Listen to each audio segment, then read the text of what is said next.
these protests we're seeing in the United States, they're not that spontaneous.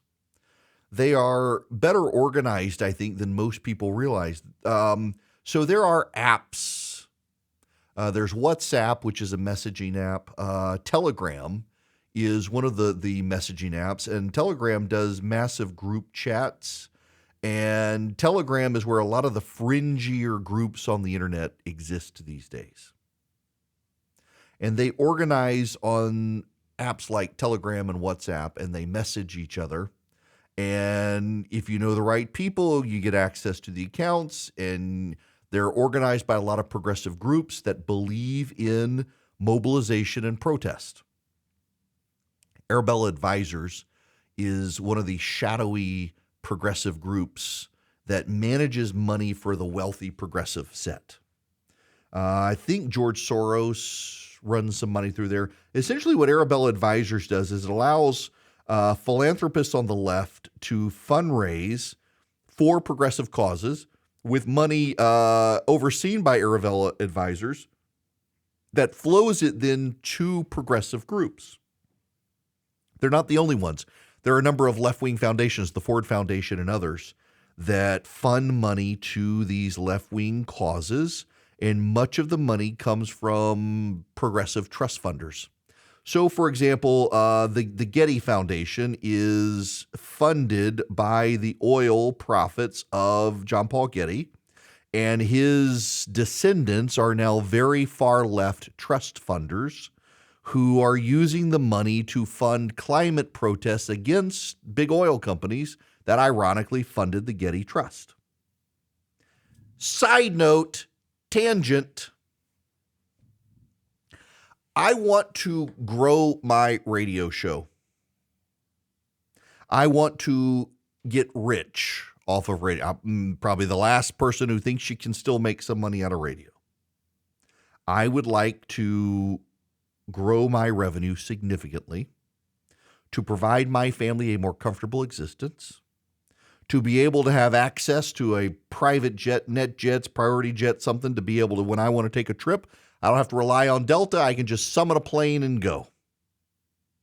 I want a lot of money so that I can buy land and have a house and no neighbors, with lots of land to bury the bodies of the people who show up to bother me and my family. I got things I want.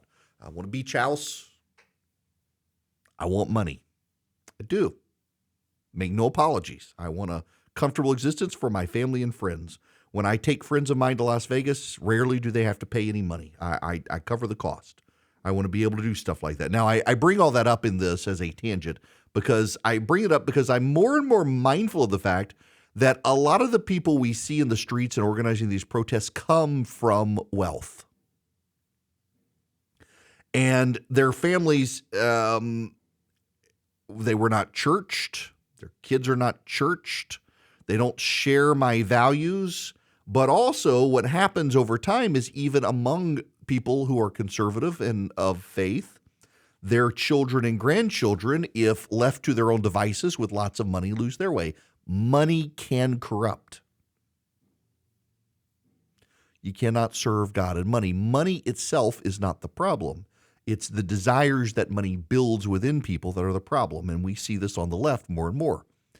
You have godless secular atheists of the left who are trust fund kids who come down to Atlanta and decide to go kill police officers to stop trying to stop their police training facility. You have trust fund kids out burning Israeli flags on college campuses. They are privileged. They've never had to live a hard existence. Mom and dad write checks for them.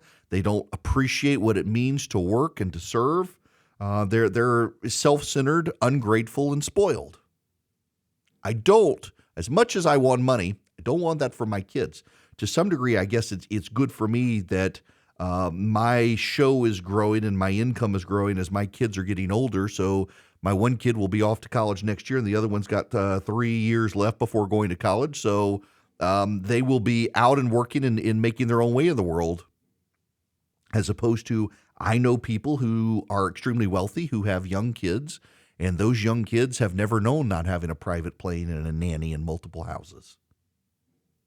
And a lot of what we're seeing out there right now are these trust fund kids who have a progressive worldview, who don't understand what it means to be a small businessman, who don't understand what it means to make a payroll, who don't understand what it means to get up every day and go to work from 9 to 5 or 8 to 5 or however you do it. They don't understand it. They don't live in that world. They resent that world. They don't like that world. They are hostile to that world, and they do not appreciate that world.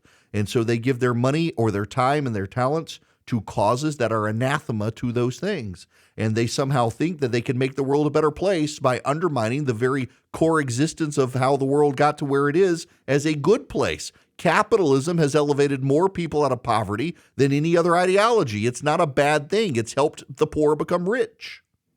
It's not a coincidence as we've added more socialist elements to our national infrastructure and way of life that it's harder now for the poor to become rich, and there's a huge income gap. That has everything to do with government socialist policy and not capitalism.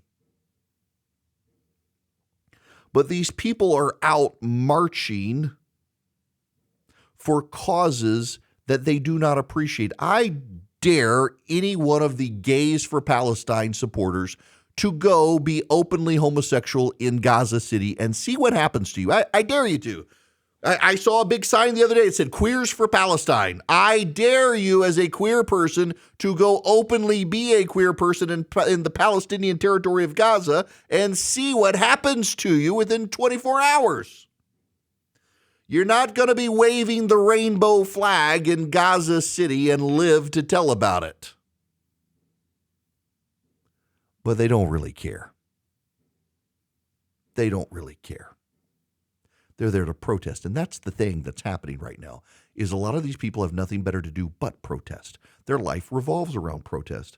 So I've got a book coming out next year, You Will Be as Gods. And one of the things we touch on is how secularism is becoming a religion.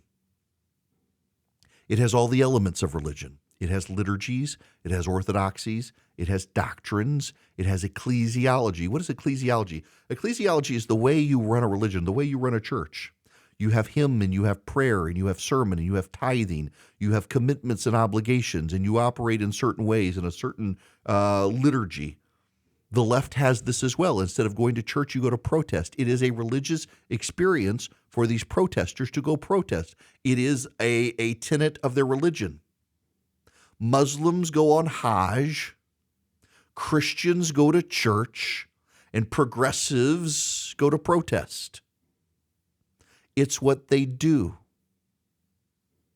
It's like pilgrimage for them, and they get to do it often, and it is more and more organized, and it's organized through left-wing groups on left-wing channels, on left-wing internet sites, and they show up in mass and march through the streets, and they're there for whatever cause you get. You know, Greta Thunberg the other day, Greta Thunberg got scowled at by someone.